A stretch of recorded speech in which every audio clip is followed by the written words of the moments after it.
और जयपुर के पास बगरू में हमारा एक भयंकर एक्सीडेंट हो गया, जिसमें मेरे एक साथी उदयपुर के जगदीश पांडोर, जो एकदम लेटेस्ट नए साथी थे, उनकी 1 घंटे के अंदर डेथ हो गई। मैं 7 दिन तक कोमे में रहा और 1 महीना पूरा इलाज मेरे SMS हॉस्पिटल में चला।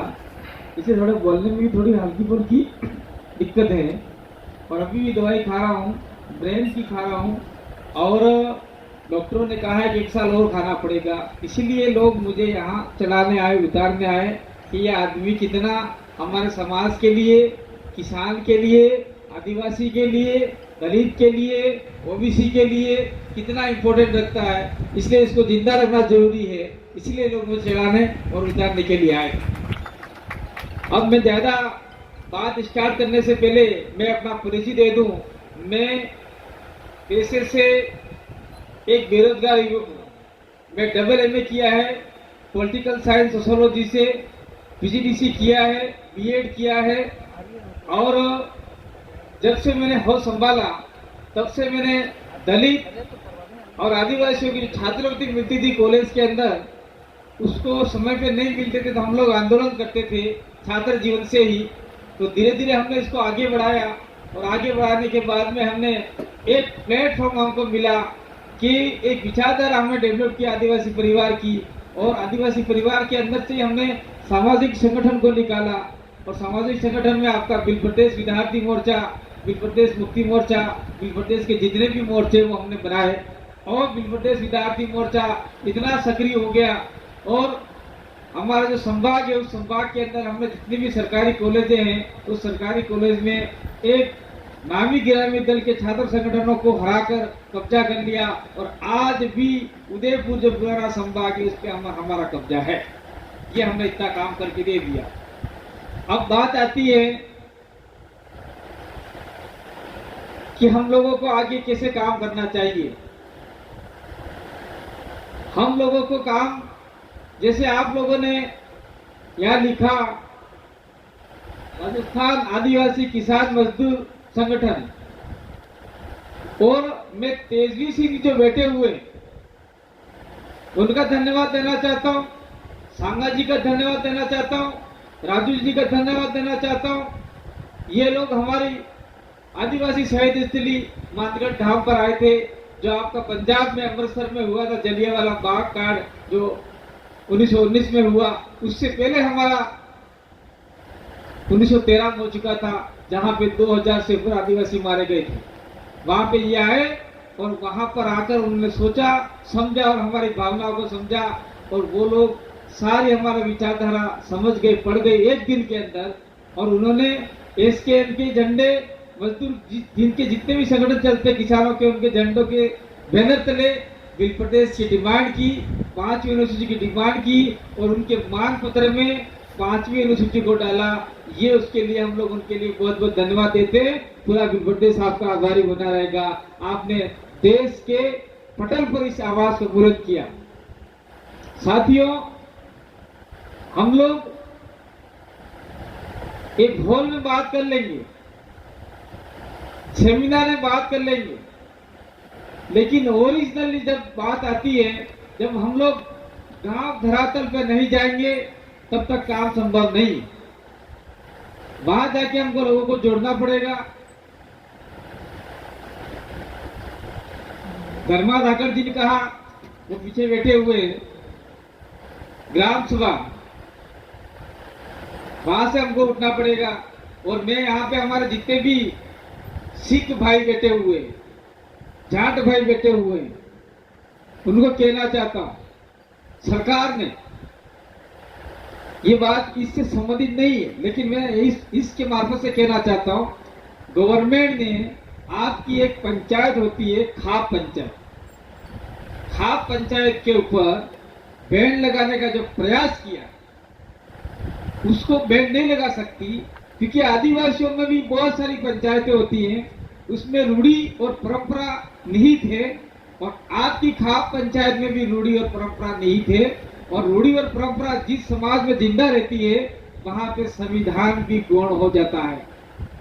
तो आपको जो अधिकार मिलने चाहिए, आपका जो न्यायपालिका का जो पावर है वो आपकी खाप पंचायत के पास में है, तो हमारी ग्राम सभा में यही पावर हमको मिला हुआ है।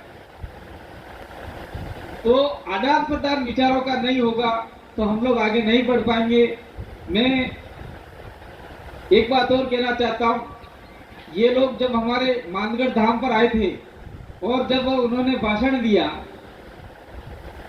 पगड़ी पहनकर, तो कुछ लोग समझ गए यार ये लोग कहां से आ गए, ये पंजाबी लोग, ये हरियाणी लोग, और कुछ लोग जो आपके विरोधी, हमारे विरोधी थे, उन लोगों ने तो जैसे आपका कहते ही है, ये मीडिया वाले कहते ही हैं ये खालिस्तानी है, खालिस्तानी कहां से आ गए। तो हमने कहा छाती ठोककर ये खालिस्तानी नहीं है, ये इंडियन है, ये भारत के लोग हैं और भारत के निवासी हैं और यहाँ बिल प्रदेश में अपनी बात करने के लिए आएंगे, इनको कौन रोक सकता है, रोक के बताओ। तो हमने उनको माइक दिया और एक दिन के अंदर ये इन्होंने काम अच्छा किया। उसके बाद में तेजवीर सिंह का मैं शुक्रगुजार हूँ। मैं आप लोगों के बीच में कहना चाहता हूँ कि हम लोग, कुछ लोग हमारे बेटे कुछ हिंदू भी हैं, कुछ मुस्लिम भी हैं, कुछ सिख भी हैं, कोई ईसाई भी हैं, कोई जैन भी हैं, कोई बुद्धिस्ट भी हैं, कोई आदिवासी भी हैं। तो ये सारे के सारे लोग हैं, वो सारे के सारे कहीं ना कहीं किसान हैं। मैं भी किसान हूँ, चाहे पहाड़ पे खेती करता हूँ, मेरे पास 2 बीघा जमीन है, 3 बीघा जमीन है, हम खेतीहर मजदूर किसान लोग हैं। हम इतना ही कमा पाते हैं, मात्र 6 महीना हम लोग खा पाते हैं। हमारे आदिवासी इलाके में लोगों के पास जमीन नहीं है, फिर भी हम लोग जल जंगल जमीन की लड़ाई लड़ रहे। आज की तारीख में बताओ, आज बांसवाड़ा के अंदर सोने के भंडार मिले, इतना सोना पड़ा है आदिवासियों को पैरों तले नीचे कि आज देश धनवान हो जाएगा। लेकिन देश धनवान नहीं होगा, ये जो कॉर्पोरेट जगत के लोग हैं वो धनवान हो जाएंगे, उनकी पीढ़ियां धनवान हो जाएगी, देश का भंडार तो खाली खाली रह जाएगा। इसीलिए हम लोग आप लोगों से कहना चाहते हैं कि दिल्ली जैसे प्लेटफॉर्म पे हमारे आदिवासियों के मुद्दों की आवाज उठाना, जल जंगल जमीन की आवाज उठाना, ये एक अपने आप में ऐतिहासिक काम था।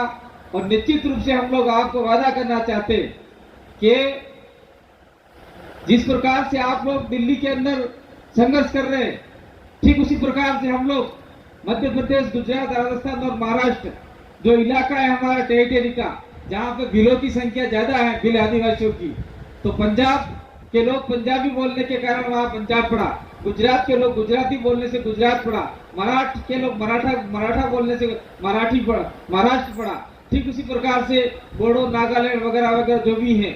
तो हमारा जो इलाका है उस इलाके के तमाम वर्ग के लोग, चाहे आपका आदिवासी हो, गैर आदिवासी हो, वो एक ही भाषा बोलते हैं, जिसको अंग्रेजों ने भी इसका नोटिफाइड किया।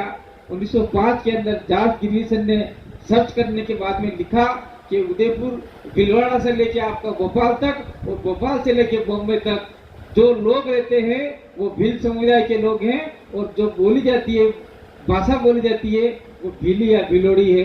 तो इसलिए हम लोग बिल प्रदेश की डिमांड कर रहे हैं। तो निश्चित रूप से आप लोग हमारे इस काम में भी साथ देंगे और 5वीं अनुसूची के लिए भी आप लोग लड़ेंगे। और मैं वादा दिलाता हूं कि जिस प्रकार से हम लोग कार्यक्रम करते हैं, हम लोग, चिट्ठी भी आ गई है, मात्र 1 मिनट लूंगा, हम लोग जिस प्रकार से राजस्थान में कार्यक्रम करते हैं, तेजवीर सिंह जी हैं, चाहे सांगत जी हैं, चाहे राजू भाई हैं, वो लोग हमारे इलाके में आके देखे हुए। हम लोग एक आह्वान पर 1.5 लाख, 2 लाख, 3 लाख लोग इकट्ठा करते हैं। अभी विश्व आदिवासी दिवस गया, हर जिले के ऊपर हमने 1-1 लाख लोग इकट्ठा हुए थे। अगर ये 1-1 लाख एक संभाग में इकट्ठा हो जाए तो 8-10 लाख लोग इकट्ठा हो सकते, वो भी अपने पैसों से आते, कोई नहीं बुलाता।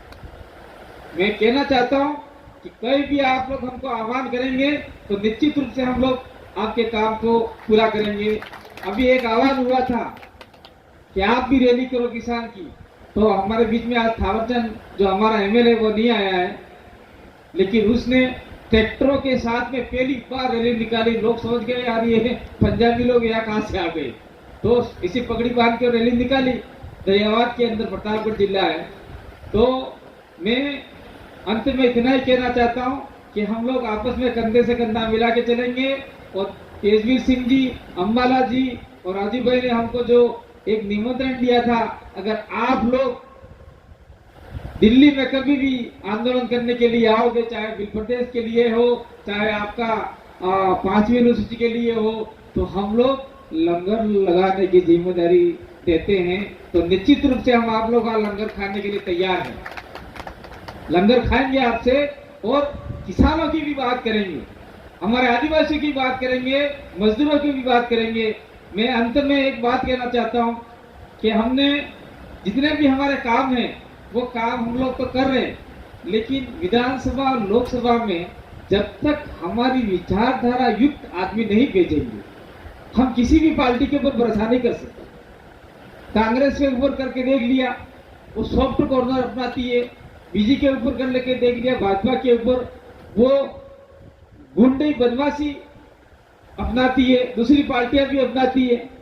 मैं किसी पार्टी का विरोधी नहीं हूं, मैं राजनीतिक बात नहीं करना चाहता हूं, लेकिन मैं मजदूर किसान संगठन या किसानों से कहना चाहता हूं कि आपकी विचारधारा का आदमी विधानसभा और लोकसभा में भेजना चाहिए।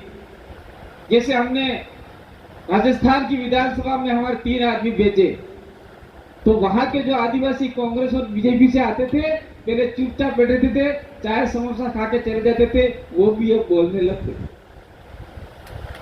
और अब की बार हमने संसद के अंदर हमने एक युवा आदमी को भेजा है, वो भी वहां जाके आदिवासी किसान मजदूर दलितों की बात उठाएगा, ऐसी हमें पूरी आशा विश्वास है, क्योंकि विधानसभा में उठा के गया।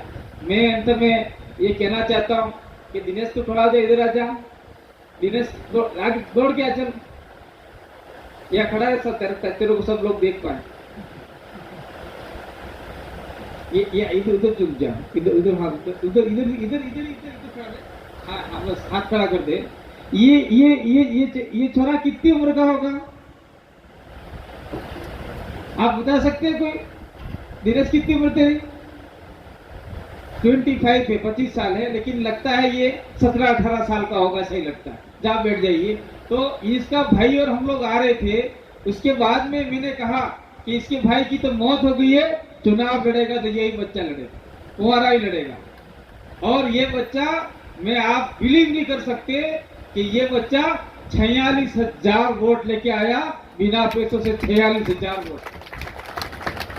और मैं आपके सामने खड़ा हूं, ये तेजवीर सिंह जी हैं और ये आपके सांगा जी है। जब मैं चुनाव के अंदर खड़ा हुआ था तो मैं आप बोल भी नहीं पाता था, मेरे से लात निकलती थी, खाना भी निकल जाता था, फिर भी मैंने भाजपा को पछाड़ते हुए दूसरे नंबर पे आया और 51-52 वोट लेके आया मैं स्वयं। और उससे पहले मैं 2019 के अंदर बांसवाड़ा लोकसभा का चुनाव लड़ा और वहां पर मैंने 2,51,000 वोट प्राप्त किए और वही वोटों से आज हमारा राजकुमार रोज जीत के गया है, उसी वोटों से। तो मैं इतना ही कहना चाहता हूं और एक बात अंतिम कह के जाना चाहता हूं। हो सकता है कल भविष्य में मुझे मार दिया जाए या मुझे दबा दिया जाए या मुझे मजबूर करके आवाज को रोका जाए, लेकिन जो विचारधारा ये आपका मजदूर किसान आदिवासी दलित आदिवासी परिवार बिल प्रदेश जितने भी विचारधारा है, वो विचारधारा को न तो कोई सरकार मार सकती है, न कोई आदमी मार सकता है। आदमी मर जाएगा लेकिन विचारधारा हमेशा जिंदी रहेगी और जिंदी रखनी पड़ेगी। तो बहुत बहुत धन्यवाद, आभार, जोहार, जय आदिवासी। और एक बात अंतिम कहना चाहता हूँ, हमारे गुरु महाराज थे गोविंद गुरु महाराज, यानी वो सीख के आपके वो गोविंद जी महाराज भी नहीं, हमारे वहां पे भी एक गोविंद गुरु महाराज हुए थे बंजारा समुदाय के, लेकिन आदिवासियों को जगाने का काम किया था। ये भी एक बात और अमित जी ने उठाई थी कि एक संत सुनवालदास महाराज थे, मावजी महाराज थे, उन्होंने सबने एक बात बताई थी कि हमारे बिली भाषा में वो कह गए थे कि जी ऊंच है ये नीच थाएगा, नीच है ये ऊंच थाएगा। इसका मतलब आप समझे कि नहीं समझे मुझे पता नहीं है, मतलब ये कह गए कि जो आदमी नीचे बैठा हुआ है, खाट के नीचे बैठा हुआ है, जिसको हजारों साल से दबाया जा रहा है, चाहे सरकारें हो, चाहे राजा हो, चाहे अंग्रेज हो, चाहे किसी भी धर्म लोगों ने उसको दबा के रखा है। वो आने वाले समय में टॉप पे बैठेगा और टॉप पे बैठा हुआ व्यक्ति धड़ाम से आपके कदमों में गिरेगा। ये महाराज जी के हमारे बहुत बहुत आभार, धन्यवाद।